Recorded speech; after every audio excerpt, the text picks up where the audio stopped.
ہزاروں خواہشیں ایسی کہ ہر خواہش پہ دم نکلے، بہت نکلے میرے ارماں لیکن پھر بھی کم نکلے۔ انسان اپنی خواہشات کا سلسلہ پیدا ہوتے ہی شروع کر دیتا ہے، اور جب تک اسے موت نہیں آتی یہ سلسلہ جاری و ساری رہتا ہے۔ چونکہ انسان کی خواہشات لامحدود ہوتی ہیں اور ان کو حاصل کرنے کے لیے جو اس کے پاس وسائل ہوتے ہیں وہ انتہائی کم اور محدود ہوتے ہیں۔ انسان ساری زندگی اپنی کامیابی کو پانے کے لیے سرگرداں رہتا ہے، لیکن وہ کامیاب ہو نہیں پاتا۔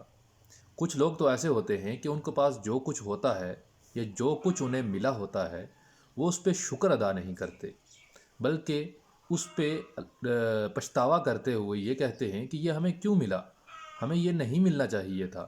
لیکن ان کو یہ معلوم نہیں ہے کہ اس دنیا میں کروڑوں ایسے لوگ ہیں کہ جو آپ جیسی زندگی گزارنے کے خواہاں ہیں، خواہش مند ہیں، لیکن وہ آپ کی جیسی زندگی نہیں گزار پاتے۔ اللہ تعالیٰ نے قرآن کریم میں انسان کی کامیابی کا راز بتاتے ہوئے یوں فرمایا ہے کہ ان الانسان لفی خسر، کہ بے شک انسان تو خسارے میں ہے۔ تو یا اللہ پھر انسان کامیاب کیسے ہوا؟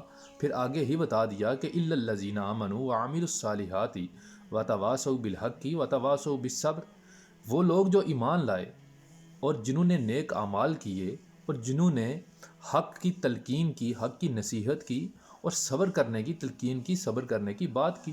اب یہ کامیابی کا راز ہے۔ اگر انسان قرآن کے اصولوں کے مطابق اپنی زندگی کو گزارنا شروع کر دے، اس راز کو پا لے، تو یقیناً وہ دنیا میں بھی اور آخرت میں بھی کامیاب ہو جائے گا۔ تو ہمیں یہ چاہیے کہ ہم جو ہمیں اللہ تعالیٰ نے عطا کیا اس پہ شکر کریں، اور جو نہیں ملا اس پہ صبر کریں۔ یہی ہماری زندگی کا راز ہے اور یہی ہماری کامیابی ہے۔